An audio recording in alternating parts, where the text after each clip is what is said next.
Hello, lovelies, and welcome to the Willowmist Emporium of Antiques and Curiosities. This is a little demo I've been wanting to try, so let's get into it.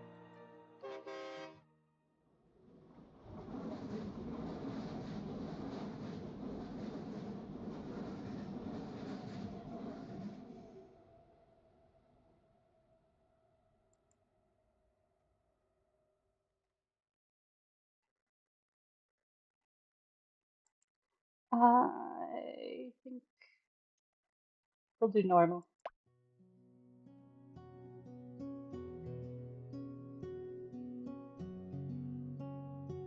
To my dearest Sprout. Sprout hardly seems like a fitting nickname anymore, does it? By now you must be towering over your mother.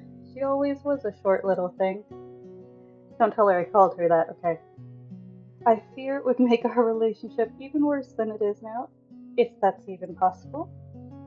I digress, my dearest Sprout. It has been far too long since I last saw you. Still, I picture in my mind a toddler with a mess of orange hair who insisted on wearing their rain boots on the sunniest of days, who would remove their smock lest they get paint on it, relatable, who would turn their nose up at chocolate but sneak carrots from the fridge when no one was looking, less relatable. You always have had your own way of doing things, my dear. That is precisely why I am entrusting you with my greatest treasure, my antique store. Well, for the next 3 months, anyhow. After a lifetime of living in the city, a bit of country air ought to do you well. Willowmist is special to me, and I think soon enough it will be special to you. It has its quirks, which I'm sure you'll realize quickly, but it has a way of growing on you. Or perhaps it's the other way around, like a parasite, or maybe a fungus. Either way, I suspect you'll fit in just fine. I am only sorry I cannot be there to greet you. Responsibilities pull me away from Willowmist, but you don't have to worry about that. I'm sure you'll hear enough rumors about where I've gone to satisfy your curiosity. Trust me, whatever they say will be nowhere near as interesting as the truth. To find the store, take a left from the train station, then a right when you notice the breeze pick up. Then turn around and walk backwards for 7 steps, close your eyes, and turn around again. You'll find it soon enough. I don't think I would. I have an employee there waiting for you.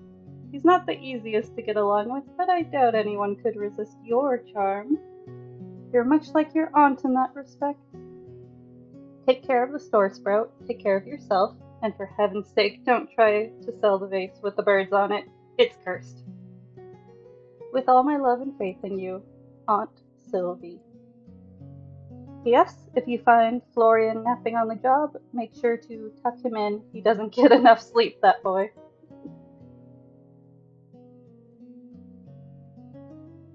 You felt a buzz from your pocket, the familiar sensation of a worried mother.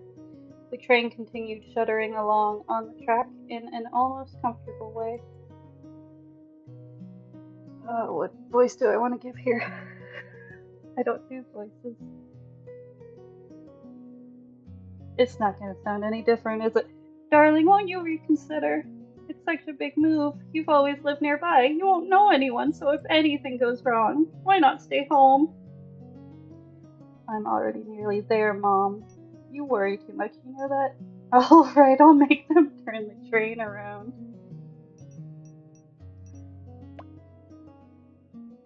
Operation: take over the train and force them to turn around. I think it might cause some trouble for the train behind us, though. I just don't understand why you left so suddenly. Aunt Sylvie needs someone to watch the shop. You know that. I'm sure she has friends there. She also has family, you know. Sassy. Won't you reconsider? Sorry, Mom. I love you, but I'm looking forward to a few months away from home. And you. You people, fresh air, and a real job. You've never even worked at a store before, let alone ran one. Aunt Sylvie says someone will be there to help out. It's an antique store in a tiny town in the middle of nowhere. I don't think it'll be particularly busy. I swear you get your stubborn streak straight from my sister. Okay, baby, just stay safe, okay? Don't walk about alone at night. Make sure to lock the doors and call me if anything happens. Damn, there goes my plans. Damn it. There goes my plans for bumping into the new love of my life on a dark, mysterious street after leaving my door unlocked. Not funny. Not even a smile. No! Train's about to pull up. I'll text you later. Okay, I love you. Kisses. Love you too.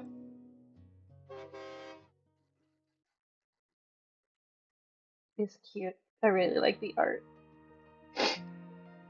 2.5 Studios. Opening song by Mitsu. Animation, I think that said Momon. Character art by Onsley. Background art. Oh, I think that says Sadie.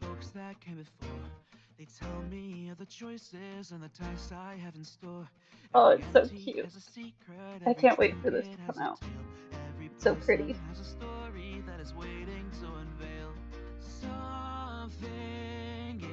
Oh, it's so cute! I love this art style.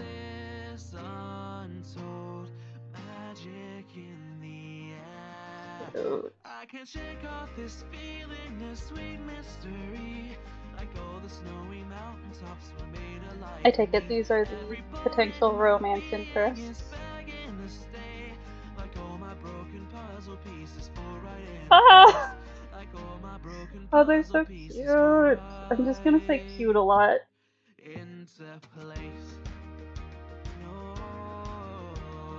The Willowmist Emporium event. Some Curiosities.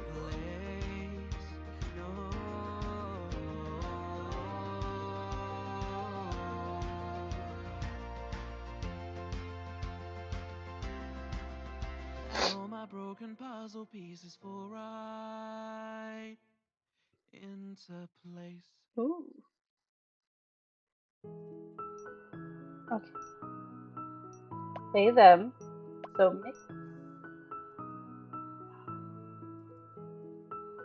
Oh, what should the last name be? Or no, this is the first name. Okay. To go with the bat theme, I'm thinking Elizabeth.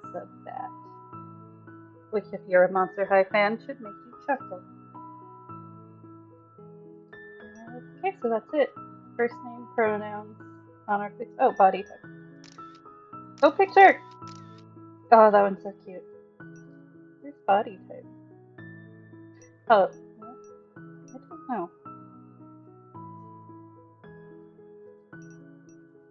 I don't know. Oh, it's fine. I don't care. It's cute.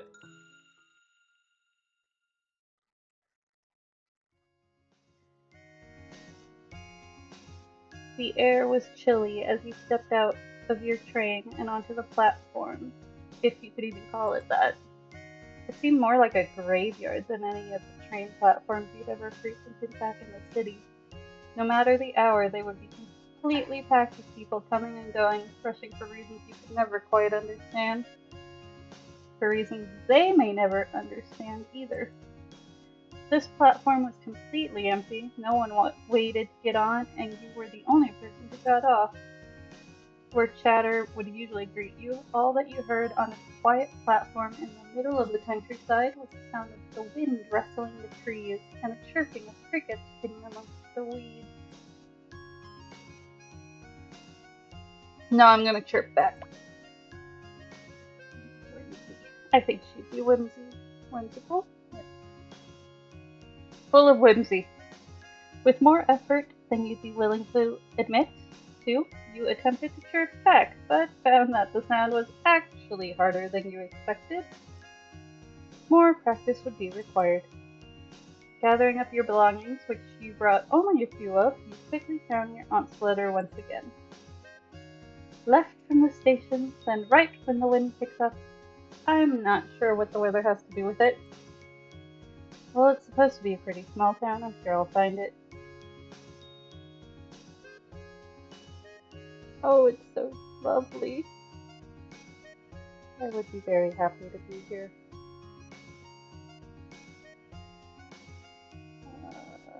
Wow. From the way your aunt had described the quaint countryside town of Willowmist, you had expected 2 shacks and a farm if you were lucky.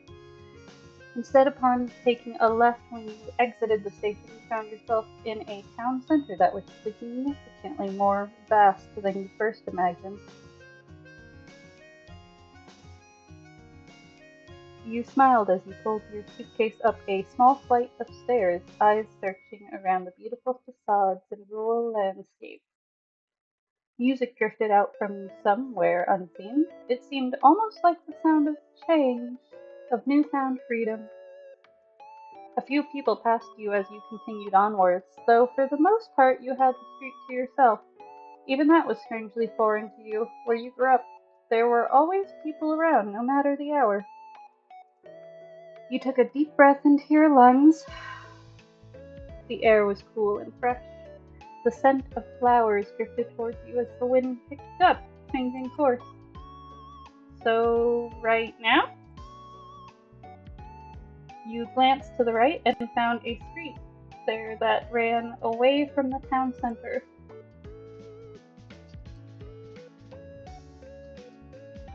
Oh no. Oh no. Mouse. Giving me trouble. Oh no. Okay, we're back. You glanced to the right and found a street there that ran away from the town center. What did you write? Turn around and walk backwards for 7 steps, then close my eyes, then turn around again. You could have just sent me the address. With a half chuckle, half sigh, you turned around and began walking backwards, hoping you wouldn't crash into anyone, though the chances of that seemed slim at that time of night. 1, 2, 3, 4, 5, 6, 7. Slowly, you closed your eyes, removing sight from the equations, then spun back around and opened them back up. And sitting before you was a quaint little store with green paneling and a sloped roof and a metal sign hanging above the door. It read, "The Willowmist Emporium of Antiques and Curiosities." There you are, I've been looking for you. You're even prettier than my aunt said. You reached down and searched under the doormat and quickly found the key that your aunt left for you. Its brass surface was marked with blemishes that all seemed to say how well loved this building was. The key turned in the lock soundlessly as you pushed the door open.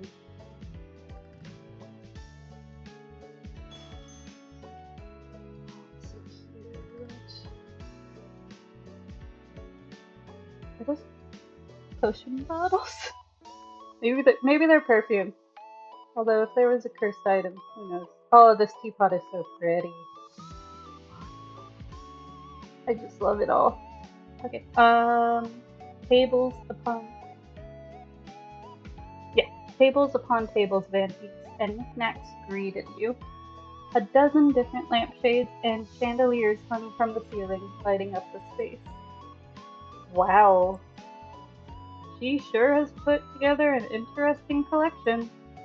Is collection the right word? It looks a bit too chaotic for that. Potted plants dotted the room, bringing a bit of life to the otherwise still space. Carefully, you put your luggage to the side, cautious of knocking over anything and causing what would be the worst game of dominoes ever. And then you walked through the aisles, if they could be called that, and inspected the store. You'd never visited Willowmist before, nor seen any photos of it, yet somehow you felt a strange sense of familiarity. It made you feel at ease, despite being far away from your home for the first time in your life.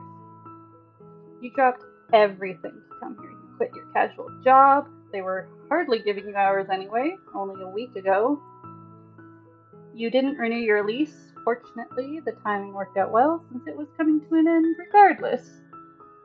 Friends back home only found out about your temporary move a few days before your train left. Honestly, though, you weren't that close to anyone. Oh, that's so sad.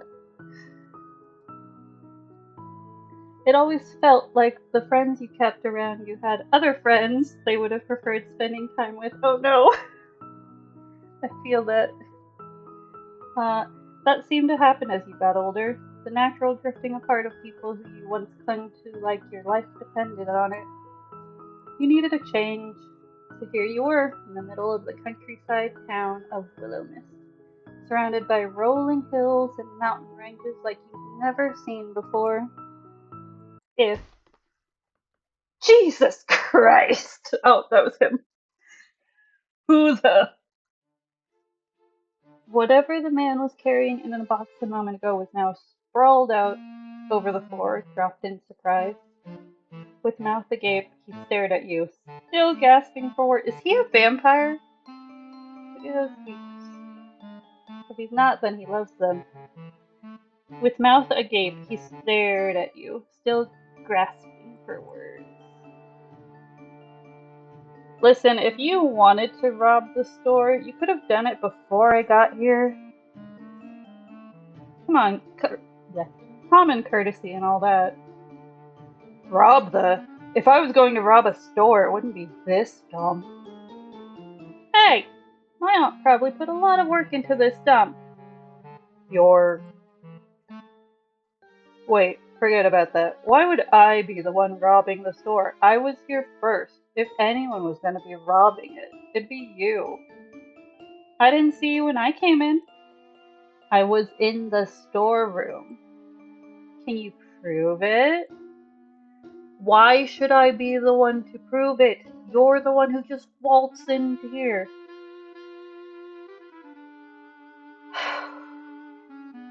The man sighed the most tired, exasperated sigh you've ever heard, and the eye bags under his eyes seemed to give away who he was.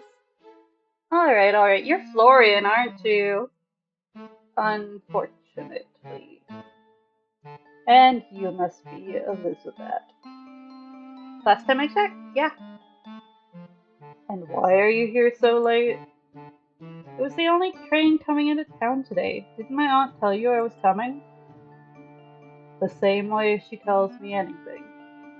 Vaguely.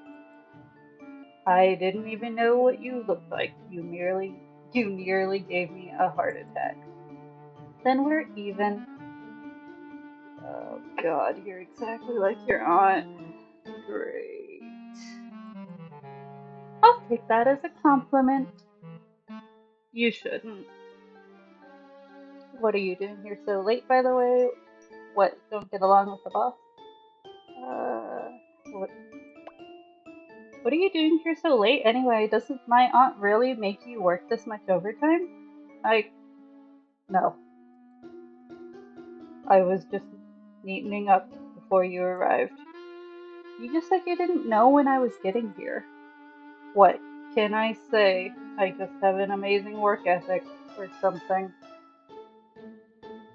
You're suspicious as hell, but I respect it.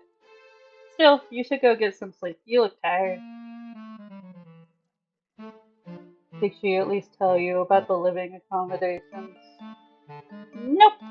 She doesn't really give details, as I'm quickly becoming aware of. No shit. She really just left all this crap to me. I ought to quit. Bad teacher. But what would I do without you? We don't know each other, and we're not friends.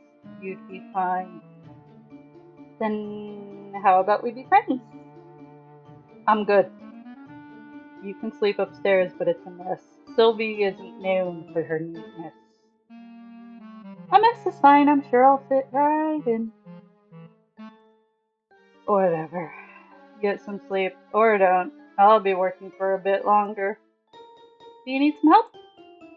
From someone who looks like they don't know much? They don't know which side of a mop to hold? No. The side with the sponge, right? I'm kidding. It's a joke. I know how to use a mop. You've probably been traveling all day. Just sleep. You almost sound like you care. I don't. I guess Sylvie didn't tell you anything about actually running the store either. Nope. She said you'd teach me. Like I'm some expert. I just wash the floors. Fine. I'll try to help tomorrow afternoon. Not in the morning? I don't do mornings. Gather up your luggage. You gathering up your luggage. You stared up the started gathering up your luggage. You started up the staircase. Not going to offer to carry my bags. Getting some sleep soon. All right. I, but he's not gonna take the. We'll just go with Karen. Don't stick around too much longer. All right. Get some sleep. Yeah, sure. Without another glance in your direction, Florian collected his drop box and went back into the storage room. One step at a time. Oh, oh, she did mean stared, like looking at the staircase earlier. Okay. Ugh. One step at a time, you dragged your suitcase up the stairs and into your new home for the next 3 months. Your aunt's upstairs apartment felt almost like a continuation of downstairs, like a quilt stitched together with mismatched memories. A half-read book with reading glasses resting atop the pages sat on the worn armchair, tangled yarn as soft as clouds and as bright as spring blooms spilled from a basket. The table was set and waiting for you, expecting your company. Cute, look, there it is. I wonder where the basket is of yarn. Um, It was almost like time was paused here, in a place where vintage clocks softly ticked in unison, mismatched mugs rested in cozy clusters, and the air smelled ever so faintly of lavender and old books. Oh, that sounds so good. And that wasn't to mention the abundance of potted plants that filled the room. It was as if a florist had crept in and decided to stay. Oh, if it was me, they would not probably last the week. You placed down your bags and grinned like a child who had just found a new secret hiding spot. The weight of the world and all of your previous worries seemed to melt away, even just a little bit. This was going to be a fun 3 months, you could already tell. Unpacking could wait for tomorrow. For now, you unzipped your suitcase and pulled out your pajamas, and then got changed and settled into bed. The sheets were crisp and white, the pillows fluffed, and the gentle atmosphere of Willowmist slowly began to help you drift off to sleep. As you lay there, surrounded by the scent of linen, not your own, you swore for a moment you could feel someone watching you. But then you fell into a deep sleep, none the wiser.